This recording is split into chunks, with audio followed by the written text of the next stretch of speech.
YCP అంటే నేరస్తులకు కొమ్ము కాసే party Nakka Anand Babu media సమావేశం నిర్వహించారు. లేకపోతే ఏంటి, 5 ఏళ్ళు సీఎంగా చేశాడు, 5 ఏళ్ళు ప్రతిపక్ష నాయకుడిగా ఉన్నాడు. ఒక రౌడీ షీటర్లు, స్నేహించాచర్స్, బ్లేడ్ బ్యాచ్లు, గంజాయి బ్యాచ్లు, వీళ్ళకి అండగా నిలబడి సభ్య సమాజం ఏమనుకుంటుందో కూడా ఆలోచన చేయకుండా ఎగబడిపోతా ఉన్నాడు. సమాజానికి ఏం సందేశం ఇవ్వాలనుకుంటున్నాడు?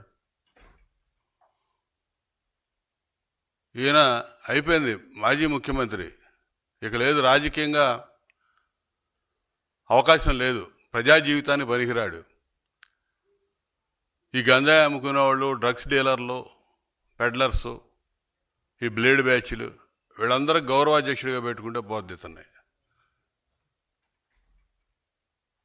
లేకపోతే మద్యం కుంభకోణం, రాష్ట్రంలో వేల కోట్ల రూపాయల మద్యం కుంభకోణంలో తన సహచరులు, అనుచరులు, బంధువులు, మిత్రులు అందరూ కూడా జైలుకి వెళ్తా ఉన్నాడు ఒకడొకడు.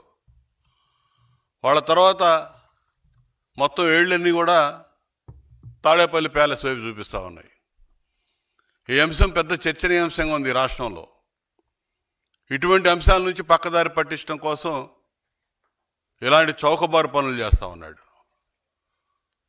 లేకపోతే ఒక రౌడీ షీటర్లు పోలీసుల మీద హత్యాయత్నం చేసి వారేదో కొట్టారని చెప్పి నానా యాగి చేసి ఆ తెనాలి వెళ్ళి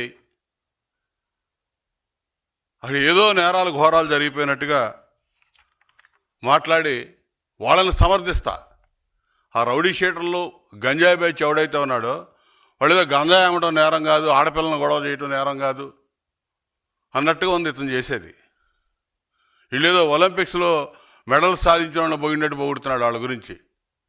ఆయన అది చదువుకున్నాడు, వాళ్ళ అక్క ఇది చదివింది, వాళ్ళ చెల్లి ఇది చదివిందని. చదువుకోవచ్చు, కానీ సంస్కారం కావాలి, చదువు కాదు. వాళ్ళు చేస్తున్న పనులేంది?